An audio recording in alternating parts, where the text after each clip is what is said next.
Remember when people used to say, bro, just build the car, just build it. Like throwing together a project car was some cheap little weekend activity?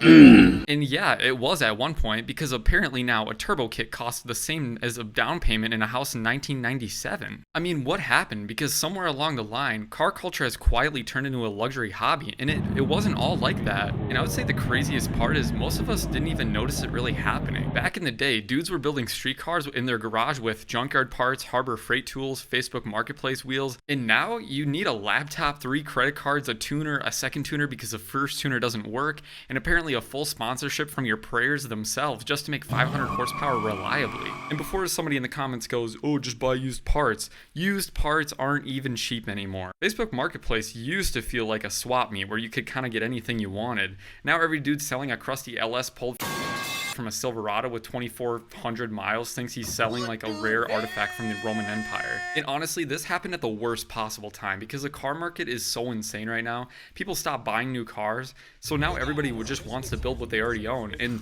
that's the way it should be, right? We shouldn't have to buy new cars. And that drove the parts market completely off a cliff because now everybody's searching for parts for their builds. And I just want to say thank you for watching this video. If you do enjoy it, drop a like and just keep on watching. Maybe grab a snack because this is going to be a long one. And tell me if I'm wrong, but I think if you're over the age of 21, you kind of control what car you drive every day. Once you're an adult with real bills, like, you can control that car that you drive. A 19-year-old with a BMW Project and a 19-year-old with a 5.3 Silverado Project car are not playing the same financial game here. One dude's buying spark plugs and the other dude just accidentally spent rent money on a couple of coolant pipes. And don't even get me started on shipping. How is shipping more expensive than the actual part itself? If you ordered an exhaust component the size of a Pringles can from like UPS, they acted like they were trying to transport uranium. So let's go through the parts epidemic today. We're going to talk about why car parts got so expensive, why budget builds barely exist anymore, why everybody suddenly became a financial advisor after buying coilovers,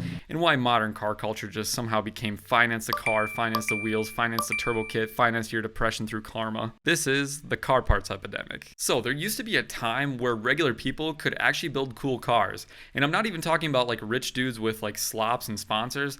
I mean actual regular normal people, like high schoolers, dudes working at tire shops, college kids, factory workers, the guy installing subs at the Walmart parking lot at midnight. They used to be part of the car culture because older car culture wasn't built on flexing the money. It was built on figuring things out. You bought a cheap platform, you blew it up, you learned a lot, and you slowly made it faster, and that was the fun part. But now every platform has become the platform. And now the second the internet decides a car is remotely cool, the entire market loses their mind. I would say LS swaps used to be cheap because nobody cared, and K series used to be cheap because like the Honda were just Honda motors. 350Zs used to be affordable. I see they're kind of going down in the market right now on Facebook Marketplace, so that's kind of cool. And then E36s used to be just traded for Xboxes and lawnmowers. But now I feel like every single one of those platforms has been turned into an investment property by dudes named Tyler with a ring light. You'll see a Facebook Marketplace listing like fully built draft chassis, don't care. And when you open it, there's no interior, mismatched body panels, mystery wiring, coolant leak, 5 owners, smells like vape juice and coolant, and somehow they still want $14,000 for it. Everybody talks about the overpriced car market. I do agree with that. But honestly, the parts market is almost worse because buying the car is the only tutorial level now. The real financial damage starts after you buy it. And this is where builds go to die, the famous while you're in there effect. You start with something innocent, right? Like I'm gonna throw on coilovers, and then suddenly the control arms are shot, the bushings are cooked, the tie rods are loose, the wheel bearings sound like the air fryer full of rocks, and now your simple suspension job somehow costs $4,000. And every platform does this now. You buy an older BMW over 100,000 miles for $5,000, and cool, now you prepare for $400 sensors, $900 water pump issues, German engineering hiding behind the engine block for emotional reasons, or you go down this route, right? You buy a cheap truck thinking LS parts are cheap, and yes, until you realize everybody else had the same idea. So now junkyard 6.0s aren't even cheap anymore. Here to report the crime.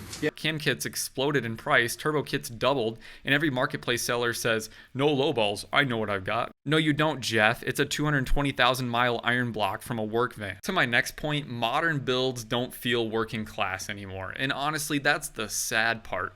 A lot of modern car culture stopped feeling blue collar. It used to feel attainable, and now it feels like everyone online either has rich parents, maxed out credit cards, crypto money, or a sponsorship deal. Because of social media completely destroyed people's perception of what a normal build is. A normal build used to mean wheels, suspension, maybe headers, maybe a tune if you're dangerous.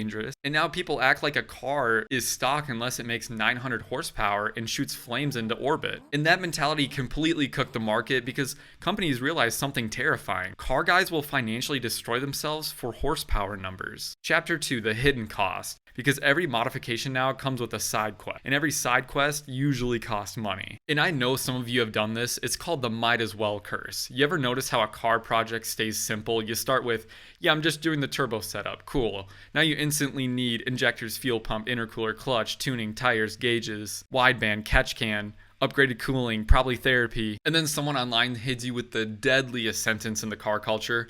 Bro, if you're already in there, no.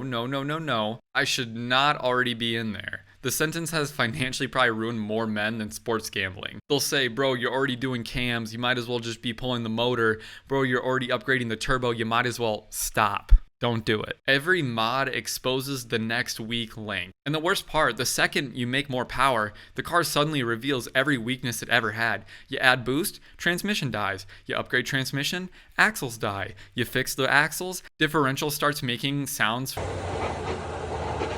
And this is why people online say cheap horsepower isn't real, and I think I agree with them. Into my next point, modern cars are harder to work on now. You used to be able to fix half of your problems with basic tools, basically Chris Fix or YouTube, and confidence levels that absolutely exceeded your skill set.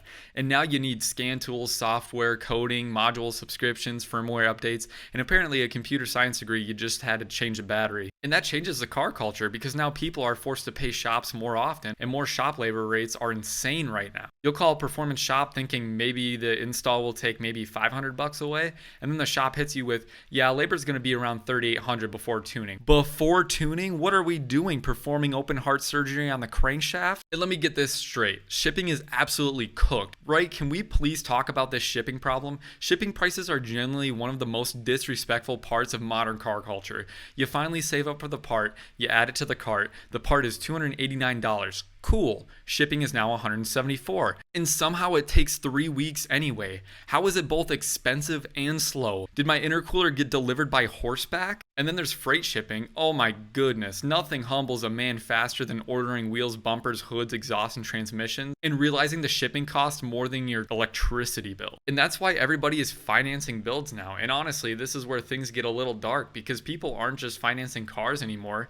They're financing whole builds. Look around online. Everybody suddenly has shop pay, Klarna, Allfirm, monthly payments on wheels, monthly payments on carbon fiber, monthly payments on turbo kits. People have turned project cars into subscriptions, and companies know car guys are impulsive. They absolutely know the second somebody hears a turbo noise at 2 a.m., the financial responsibility completely loses the mind. So now every website has own this today for only $73 a month. Brother, that is still dead. And it's because of the social media pressure. Because now every build has to look finished immediately. No one wants the stages anymore. Nobody wants the primer body panels, ugly wheels, and unfinished interiors and slow progress. Everybody wants the final form instantly. The old school car scene was not built overnight. People used to spend years building cars. They slowly builded and collected parts and saved money. They upgraded one thing at a time, and honestly, the process used to be half of the fun. But then the car market completely broke. And because once people realized they couldn't afford the new cars they actually wanted, they all turned toward building older cars instead. And that's actually when the parts market went nuclear. The car parts market didn't explode randomly. It exploded because the actual car market completely lost its mind.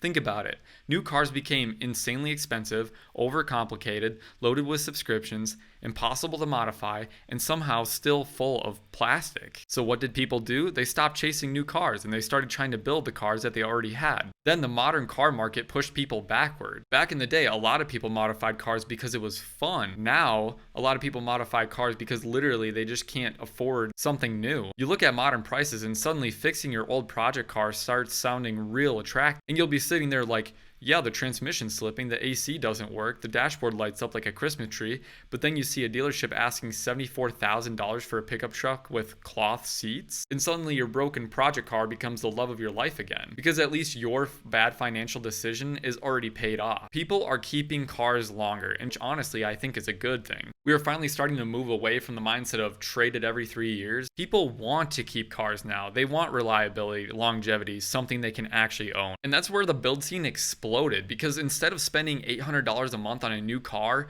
high insurance, dealership maintenance, subscription for heated seats apparently, people just started thinking, what if I just made my car cooler instead? Once a platform gets popular online, it's over for that car. Suddenly Hellcats are way more expensive than they should be because Dodge makes cheap parts. Clean 350Zs disappear, G35s prices double, even though they probably shouldn't. I don't really like G35s. Old trucks skyrocket, Civics become collectibles, E36s become investments, and every marketplace seller thinks they have the rust in the value. Like I said, no lowballs, rare spec. Brother, it has 3 different paint colors and a no front bumper. Even cheap platforms aren't even cheap now. And that's the weirdest part about car culture. Because like the budget cars got more expensive. Miatas, expensive. 350Zs, expensive. Fox bodies, expensive. Old trucks, expensive. Civics, it depends on the owner and who watched a TikTok edit and discovered VTEC for the first time. And honestly, I wouldn't even feel comfortable trying a BMW in that territory nowadays. The reality of different brands. This is a part younger guys don't really fully realize yet.